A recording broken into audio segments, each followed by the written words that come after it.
Aminin ko sa inyo talagang alam niyo po ba na hindi lang ako yung may problema sa katawan ngayon. Morning guys, tingnan nyo, may papakita ako sa inyo. Sobrang lamig na talaga.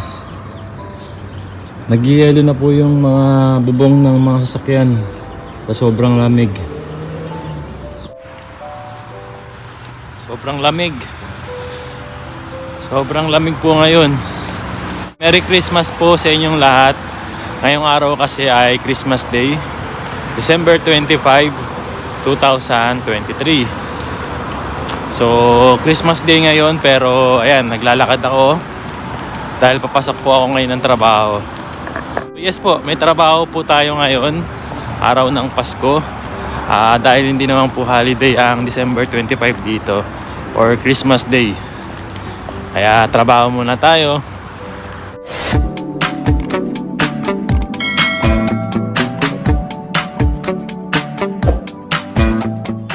Magandang araw po, isang panibagong araw na naman po ng buhay namin dito sa Japan. Kamusta po kayo? Ako naman, ngayong araw na to, magpapacheck up na po ako dahil nung nakaraang video natin na i-share ko sa inyo na dumating na nga yung resulta ng medical check up ko. And yung findings doon kasi ay hindi maganda. Ina-advise doon na kailangan kong pumunta ng ospital at magpa-check up sa cardiologist para dun sa electrodiagram result. Tapos kailangan ko rin magpa-check up sa otolaryngologist. Yun naman po ay about sa tenga ko na parang may findings na kailangan kong ipa-check up and i-monitor para masolusyonan and maagapan agad kung magkakaroon man ng problema. Nandito na po ako sa Imay Hospital. Dito po ako magpapa-check up.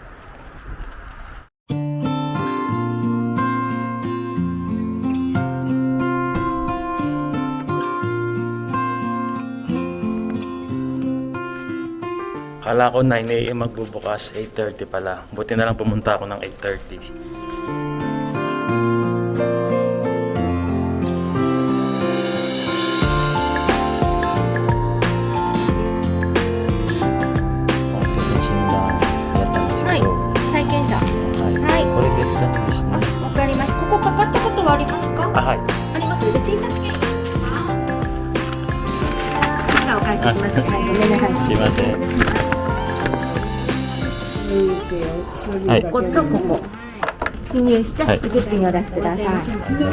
Fill up muna tayo ng ano. Kaya lang, Japanese character to. Kailangan natin ng Google Translate. Sa mga nagtatanong po pala, ito po yung ginagamit ko, Google Translate, para mabasa ko yung mga nakasulat na Japanese character. Ayan, katulad yan, full name, tapos address.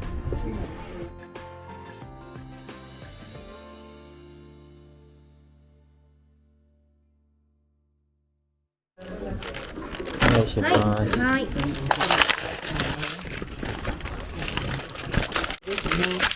少々お待ちください。順番になりましたらお呼びいたします。はい。May number na naman tayo. Waiting na lang. Inaantay ko na lang si Mama Aya kasi paparating na siya. Susunod na lang kasi siya kasi kanina si Yuna-chan natutulog pa. Ayan, antok na antok pa. Kaya sabi ko sumunod na lang sila. Samahan kasi ako ni Mama Aya dito.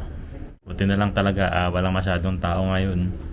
At siguro mabilis lang kami matatapos dito. Ayan, di bali kasama ko na si Yuna-chan saka si Mama Aya. Andun si Aya nagtetest ng blood pressure. Libre lang yun dito yan sa mga ospital saka sa mga clinic.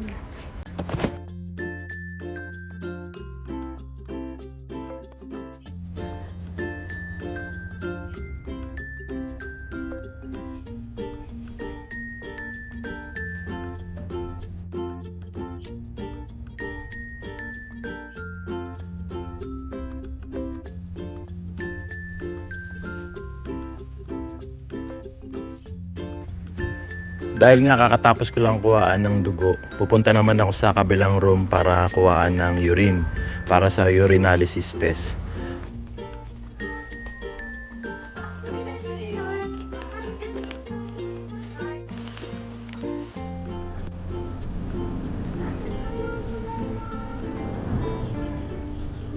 Ito naman yung cup na gagamitin ko para sa urine.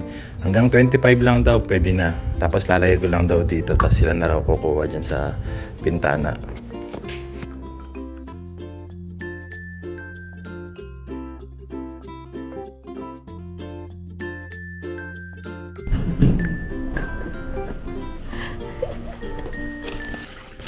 Oh, ano yan?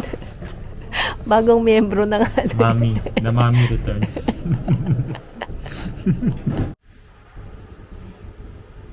Dito si Papa.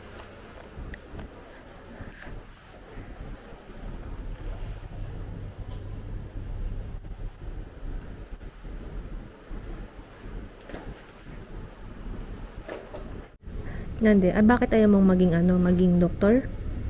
だってさ、あれパパにもし血やってる時、うんパパにあるじゃん、ここその血やったらやる人になって、それであれなんか Oop, yan si Papa, oh. Ano, kamusta audition? それでなんかあれなんかそれで怖いから Mm. 怖いからうんだから怖い嫌だ、Ah, chikuay, ne? うん、だから嫌だ、見たくない見てくれってこと Ano, saan ang next audition mo? Liga rito. Ano, kamusta audition nga? Pasado ka ba? Oo, pasok. Pasok sa ospital. Pasok sa banga.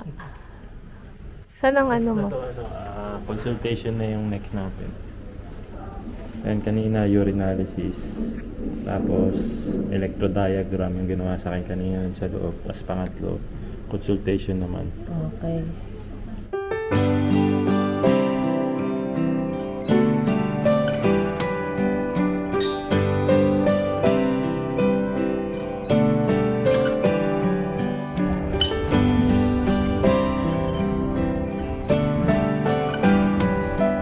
Saan ang ano mo next? Anong next na ipapacheck up mo?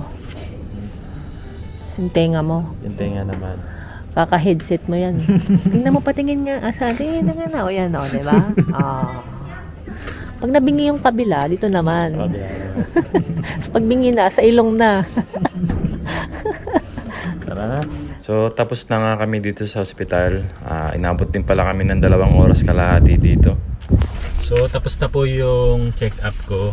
And ito po yung resulta. Ayon dun sa ginawa sa akin. Kasi kanina po, kinuha na ako ng dugo. Tapos, kinuha na rin ako ng ihi. Tapos, yung huling ginawa sa akin, yung electrodiagram. Kung saan parang kailangan daw i-monitor. Ayon dun sa last na resulta ng medical check-up ko.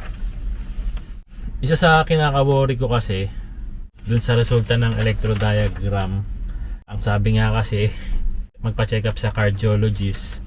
Ang naiisip ko dun kasi yung cardiac arrest. Yun yung nakakatakot sa atin, di ba? Yung parang mga biglaan ka na lang, parang aatakihin, tapos wala na. Tapos na. Yun yung nakakatakot doon. Kaya talagang nagpa-check up agad ako. And sabi naman po kanina ng doktor na wala naman daw pong problema talaga. Tungkol naman dun sa dyslipidemia na resulta sa akin last time, yun yung talagang may nakita talaga na kailangan kong mag-ingat. Kasi medyo mataas daw po yung cholesterol ko. Yung cholesterol level ko medyo mataas ng konti lang naman. Hindi naman siya yung talagang sinasabing sumobrang taas na. Kumbaga nasa level na lumagpas na dun sa pinaka-average ng resulta. Aminin ko sa inyo, talagang hindi talaga ako naging maingat nitong mga nakaraang taon pagdating sa pagkain. Medyo mamantika, medyo matataba. Mahilig po kasi ako sa taba ng baboy. And yun yung siguro naging dahilan kung bakit lumabas yung sinasabing mataas daw ang cholesterol ko and yung dyslipidemia. Itong resulta na to yung sumampal sa akin at gumising sa akin para ayusin ko na yung pagkain ko. Kailangan ko nang maging mabusisi rin sa mga kinakain ko at laging mag-ingat na rin sa pagpili ng kakainin ko. And syempre ganun din sa pamilya ko. Gagawin ko sa sarili ko, ganun din ang gagawin ko sa pamilya ko, lalo na sa mga bata, kila Yuna at kay Kuya EJ. na wala pang alam about sa mga ganitong bagay. Yun lang yung chinek up sa akin dito sa hospital na to about sa electrodiagram, na okay naman daw, wala naman pong problema. Thank you Lord. Tapos ang next naman na pupuntahan namin ngayon, kasi wala rin sa hospital na to, yung ano bang tawag doon? Yung specialist naman sa tenga. Yun naman yung susunod na pupuntahan namin. Yung check-up ko sa hospital na yun ay inabot din sa 3,730 yen.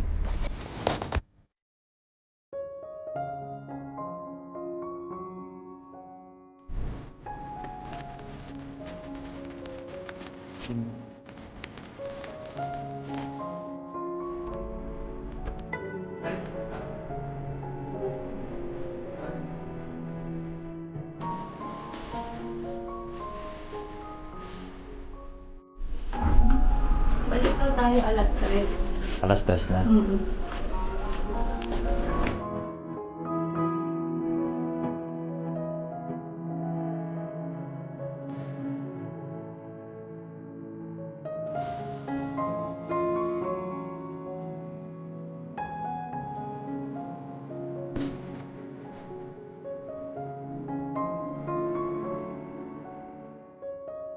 Alam niyo po ba na hindi lang ako yung may problema sa katawan ngayon?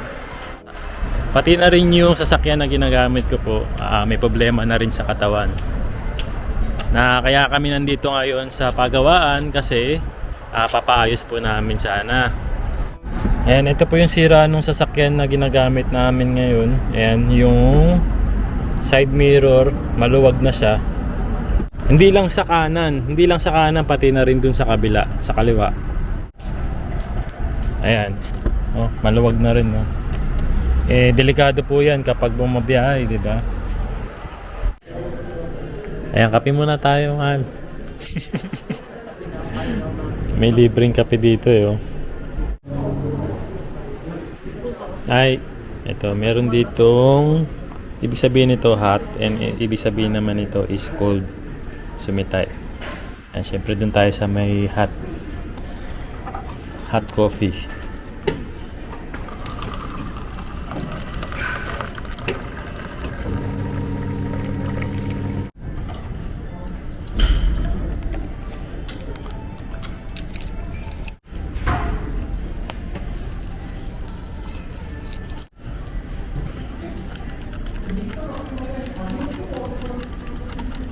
Para na siyang 3-in-1 coffee. こっちが左側なんですけど、左側の方が2万と2000円、税込みで2万と2000円。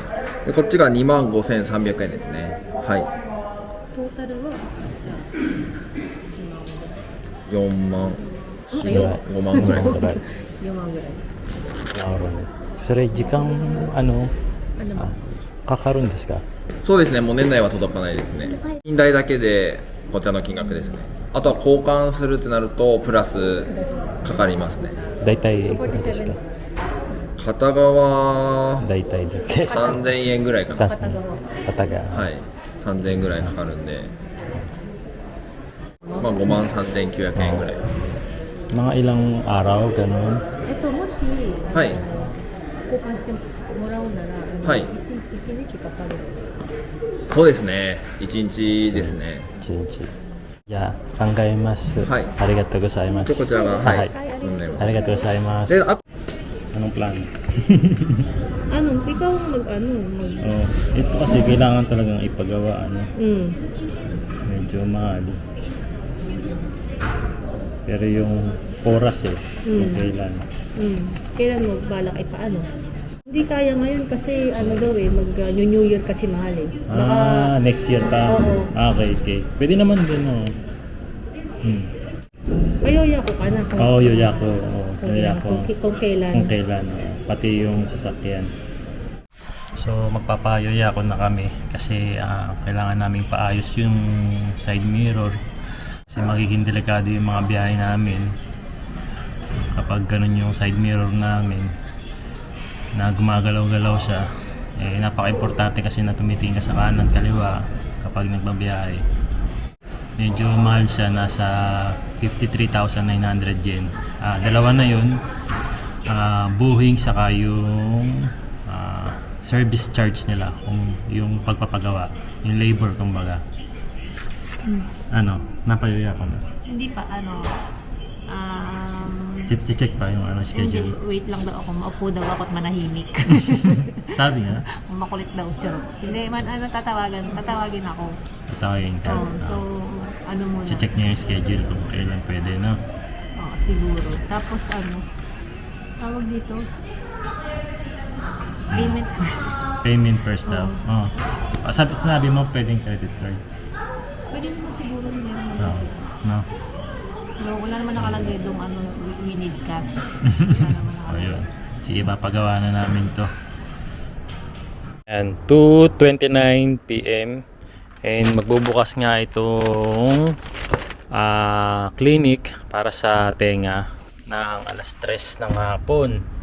So mauuna na tayong pumila dyan sa taas para matapos tayo agad. Mauna na akong pumila rin sa taas kasi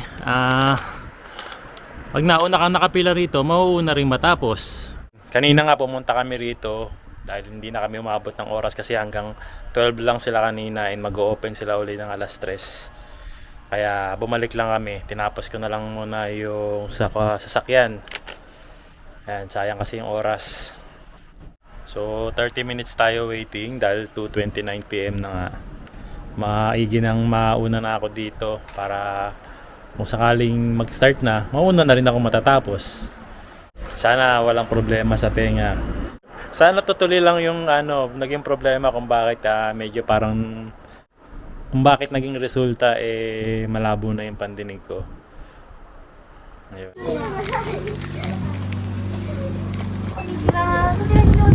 Nandito na ako sa loob para sa hearing test. Ito daw yung gagamitin para malaman kung may problema sa tenga.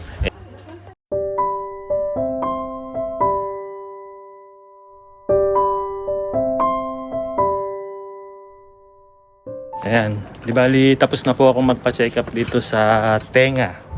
Ito pala yung total ng binayaran ko sa pagpapa-check up ng tenga natin. 1,950 yen. So, di bali po ang resulta nung check up ko sa tenga. Ang sabi dun okay naman daw po. Wala naman daw talagang problema sa tenga ko. Dahil naririnig ko pa naman po yung bunganga ni Aya. Hindi, kasi kanina nga chinek up tayo. Chinek ni doktora yung tenga ko, sinilip niya. Malinis naman daw. Tapos nung chinek na dun sa may loob, yung parang meron kang headset na pakikinggan mo daw yung sounds, yung tunog. Oo. Tapos ang sabi doon, kapag may narinig kang tunog, meron silang button doon na pipindutin. Kapag narinig mo yun, hanggat di nawawala yung sounds na yun o yung tunog na yun, hindi mo tatanggalin yung pagkapindot. So doon ko lang nalaman na ganun pala ang gagawin. Kasi last time nung chinek up ako doon sa trabaho, yung medical check up natin doon, nung chinecheck ako ng ganyan din na headset, and in-explain sa akin yung kung paano ang gagawin, medyo hindi ko naiintindihan Bungol pala, bungol. Hindi ko naiintindihan yung Bungol. gagawin. Explanation. Yung explanation nung Doktor doon sa tenga. Na pipindutin palang matagal kapag narinig. Ang ginagawa ko kasi noon, isang pindot lang. Kaya siguro lumabas doon na parang may problema ako sa tenga. Sa tingin ko yun yung nangyari. Hindi pala ako bingi. Di ba bungol daw pala sabi ni Aya. Hindi ko kasi naintindihan yung explanation nung kung paano yung talagang gagawin. So, sa tingin ko yun lang yung naging problema. Pero sa totoo pala wala naman palang problema sa tenga ko. Ayun, napaggastos lang tayo ng 1,950 yen. Sayang naman. Pero thank you Lord, and buti naman wala naman talagang problema sa tenga ko. And doon naman dun sa cholesterol ko na medyo kailangan kong bantayan at kailangan ko nang mag-iingat sa mga kinakain ko.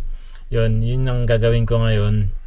And nga pala, maraming salamat po sa mga nag-comment doon sa video kung saan sinabi ko na ganun pala yung result ko. And maraming salamat po sa mga advice nyo na alam kong nakatulong. Alam kong makakatulong at mga naka-experience din and alam yung about sa ganitong problema. Maraming salamat po at susundin ko talaga lahat ng mga advices nyo mula sa pag-exercise, pagkain ng tama, pag-iwas sa mga pagkain na hindi dapat. Ayan, gagawin ko po lahat yun. And mula naman dito sa tenga, so yun na nga, sa awa ng Diyos okay naman po yung tenga natin.